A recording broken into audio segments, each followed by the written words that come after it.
కానీ పారిశ్రామికవేత్తలకు అడ్డికి పావుషేరుకు రాసిస్తాం, మీరు ఇష్టం ఉన్న అపార్ట్మెంట్లు కట్టుకోండి, మాల్స్ కట్టుకోండి, మీరు ఎంజాయ్ చేయండి, ప్రజల సొమ్మును మీరు అత్త సొమ్ము అల్లుడు దానం అన్నట్టు మేము దానం చేస్తాము, మీరు అమ్ముకోండి, ఇష్టం ఉన్నట్టు చేసుకోండి అంటే బీఆర్ఎస్ చూస్తూ ఊరుకోదు.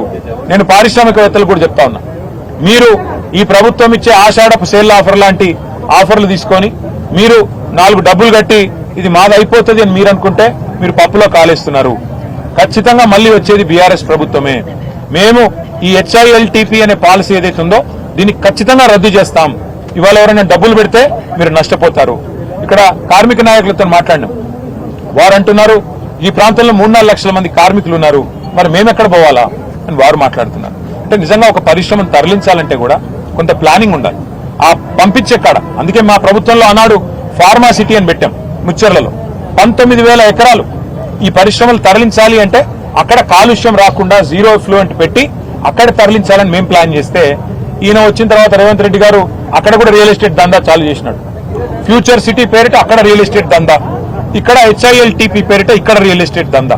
ఈయనకు తెలిసింది రియల్ ఎస్టేట్ బ్రోకరిజం తప్ప ఇంకొకటి ఏది తెలియదు. పరిశ్రమలు తెచ్చేది తెలియదు, ఉపాధి కల్పించేది తెలియదు, భూములు అమ్మడం తెలుసు.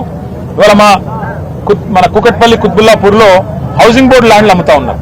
హౌసింగ్ బోర్డు ల్యాండ్లు ఎందుకు? పేదవాళ్ళకి ఇచ్చేదానికి పెట్టినారు, పేదవాళ్ళకి ఇల్లు కట్టించేదానికి.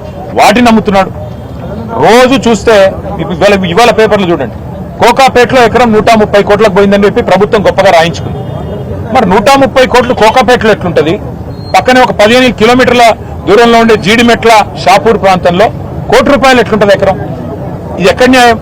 కొన్ని ఇప్పుడు మా దేవదానం గారు ఉన్నారు, ఆయనకు మరి మీరు ఇక్కడ కూడా గజం ₹4,000 ఇస్తే ఆయన కూడా కొనుక్కుంటాడు. వాళ్ళ మొత్తం సంఘం కూడా మీరు ఇవ్వండి, ప్రభుత్వం ఒక ఎకరం మొత్తం ఈ యూనియన్కి ఇవ్వండి, ₹4,000 గజం చొప్పున. మేము కావాలంటే చందాలేసి వాళ్ళకి మేము కూడా సాయం చేస్తాం.